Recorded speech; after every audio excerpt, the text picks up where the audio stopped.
조갑제TV 시청자 여러분 안녕하십니까. 2021년 5월 7일 정오입니다. 이 전쟁과 정치가 비슷합니다. 모택동은 정치는 피를 흘리지 않는 전쟁, 전쟁은 피를 흘리는 정치라고 규정을 했습니다. 어디가 공통점이 있느냐? 권력을 쟁취하는 경쟁입니다. 권력을 쟁취하는 경쟁을 피를 흘려서 하느냐 아니면은 피를 흘리지 않는 방식으로 하느냐의 차이입니다. 그러나 본질은 같습니다. 권력을 쟁취하는 겁니다. 이 정치나 전쟁에서 가장 중요한 원리가 하나 있습니다. 그것은 속도입니다. 뭐든지 빨리 하는 사람이 이깁니다. 빨리 한다는 것은 먼저 한다는 것이죠. 선제한다는 거죠. 선제적 공격 뭐 이런 말을 씁니다. 먼저 하는 사람이 이긴다. 즉 먼저 권력을 잡는 사람이 이긴다는 겁니다. 권력을 누가 잡느냐 하는 경주죠. 그런데 여기에 하나의 중요한 원리는 이게 자연에서 우리가 발견한 원리입니다. 뉴턴의 운동 에너지 방정식이 있습니다. 이거 중학교 아니면 고등학교 때, 저는 중학교 때 배웠는데 이 공식입니다.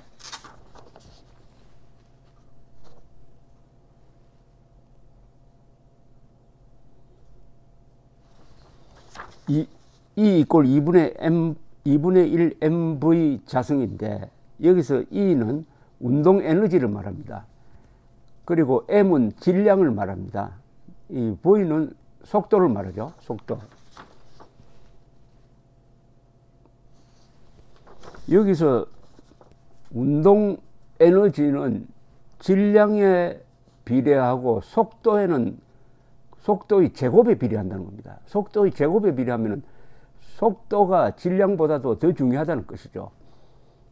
그러니까 속도가 2배로 늘면은 에너지는 4배로 는다는 것이고 속도가 3배로 늘면은 에너지는 3, 3은 9, 9배로 는다는 뜻입니다. 이 제곱이란 게 이거 엄청난 숫자의 폭발성을 보여줍니다.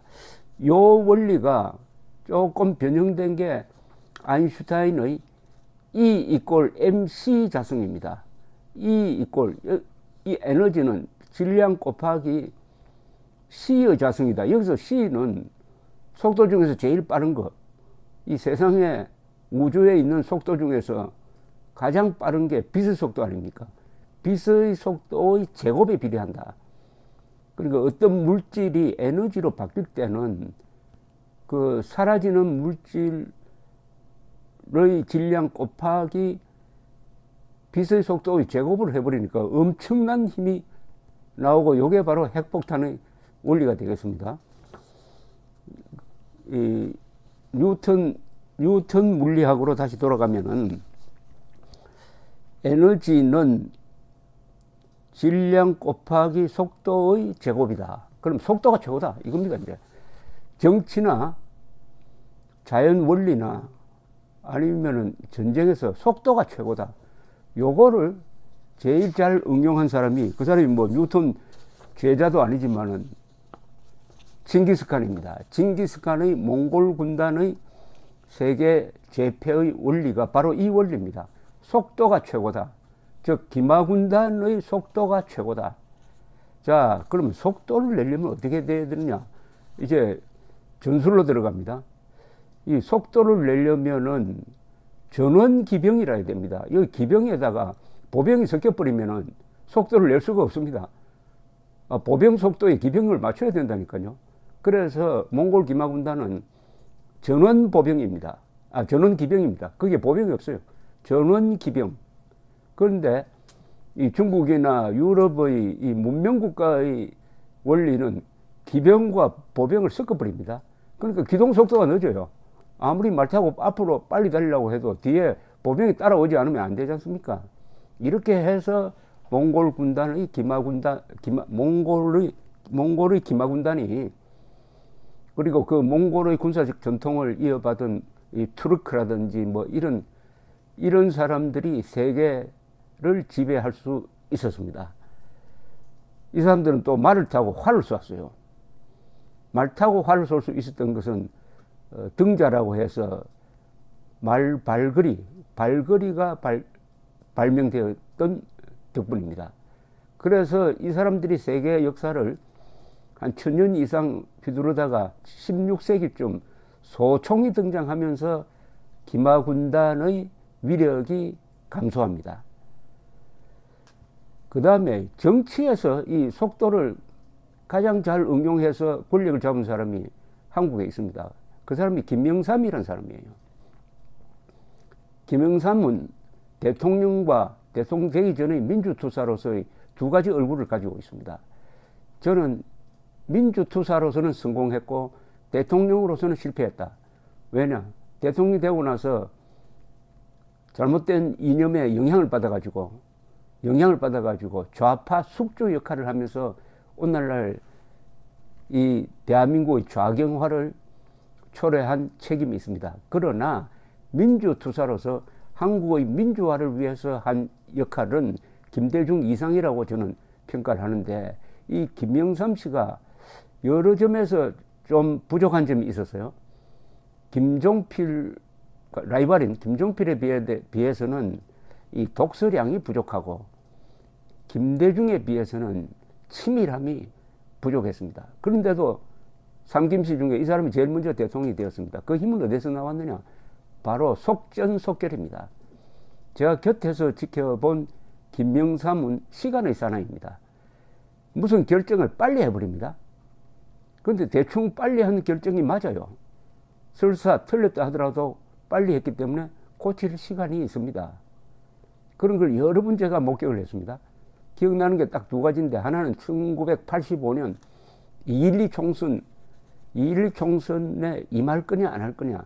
김대중 세력은 총선을 보이콧하자 이렇게 했지만은 김영삼은 총선에서 승부를 걸어야 한다. 그런데 당을 만들 시간이 없어요.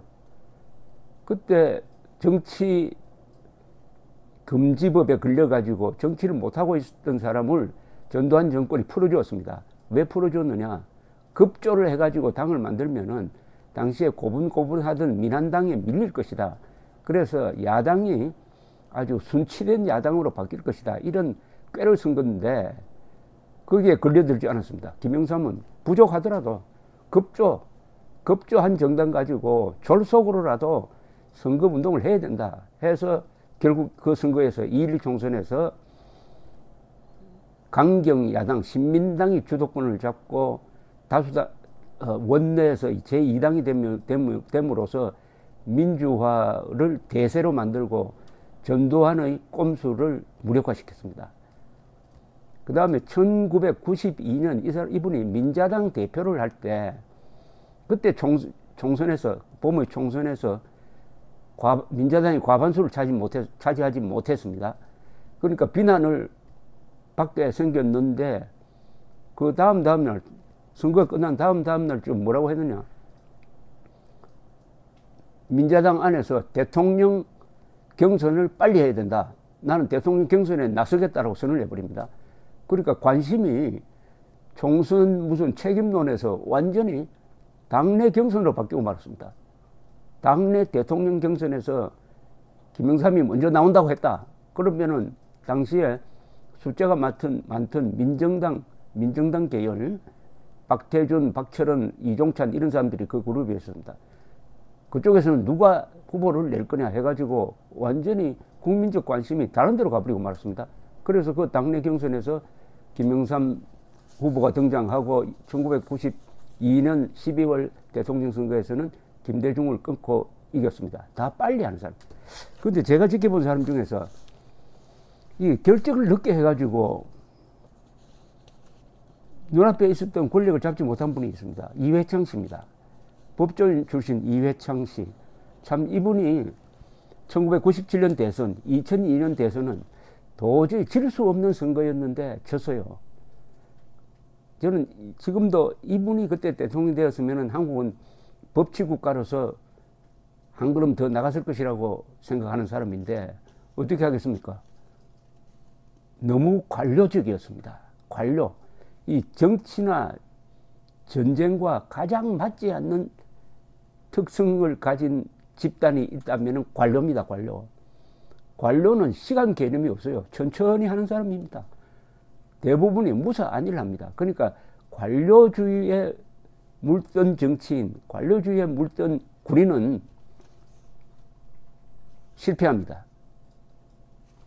이회창 씨는 1997년에 간단하게 이야기하면은 김종필과 손을 잡지 않아서 졌습니다.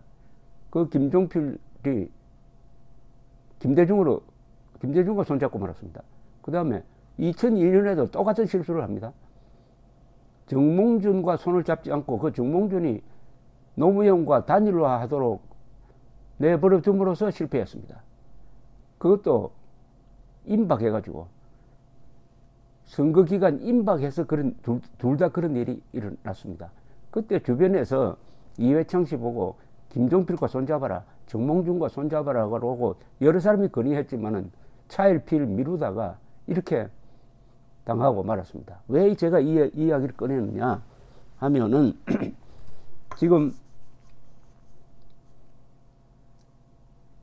윤석열, 안철수 두 사람이 지난 한 달 동안 시간을 허비했다는 생각이 들어서 하는 이야기입니다. 지난 4월 7일 국민의힘이 압승한 이후에 오늘까지 한 달이 흘렀습니다. 그 사이에 여러분 기억에 윤석열, 안철수가 인상적으로 뇌리에 찍혀 있는 뭔가가 있습니까? 없죠. 윤석열 씨는 지금 절간에 있는 것 같아요.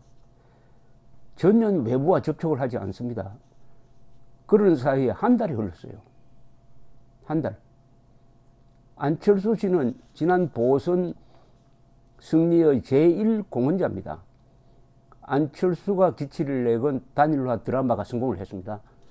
그러면 그 여세를 몰아가지고 빨리 국민의 당이 국민의 힘과 합당을 했어야 했습니다. 한 달 사이에 아무것도 진척이 없어요. 당대표가 국민의힘에서 나오기를 기다린다고 하는데 또 한 달 더 기다려야 된답니다. 그럼 2달이 날아갑니다. 지금 대통령 선거가 2년 뒤에 있습니까? 3년 뒤에 있어요? 10개월 뒤에 있어요. 10개월에서 2개월은 엄청난 시간 아닙니까? 시간을 놓치고 있는 것 아닙니까? 근데 이런 건 있어요. 시간을 놓치더라도 그 사이에 힘을 축적하는 시간이면 됩니다. 근데 제가 아무리 머리를 굴려도 안철수, 윤석열 두 사람이 놓친 한 달 사이에 뭘 축적했느냐? 지지 기반을 넓혔어요. 우선 안철수 씨는 이 선전 능력에 좀 문제가 있다고 생각합니다. 지난 보선은 자신의 작품이라는 자부심이 있어가지고 그 연장을 해가지고 대선도 보선 승리 모델로 간다. 안철수 모델로 가면 이긴다. 즉 보선 단일화를 연장시켜서 대선 단일화로 가겠다. 대선 단일화를 위해서는 나의 모든 것을 희생한다. 그러니까 조건 없이 국민의힘과 합치겠다. 이렇게 했어야 되는 거 아닐까요? 너무 이상적인 겁니까? 제 이야기가? 그 다음에 윤석열 씨는 우선 지난 한 달 동안에 뭘 했어야 됩니다. 그 뭐가 뭔지는 저도 딱 부러지게 이야기하기는 어렵지만 제 아이디어를 하나 한다면은 국민의힘에 당원으로 가입을 해야 됩니다. 지금 윤석열 씨가 선택할 것은 국민의힘에 들어갈 거냐 아니면 신당 창당이냐인데 이런 식으로 이런 한 달 동안에 윤석열 씨가 보여준 그런 시간 개념으로는 죽었다 깨어나도 신당 못 만듭니다. 만들면 우습게 돼버립니다. 신당 만들면 거기에 모여드는 사람들 중에 참 이 꾼들이 많이 몰려듭니다. 꾼들. 그리고 모사꾼들이 많이 몰립니다.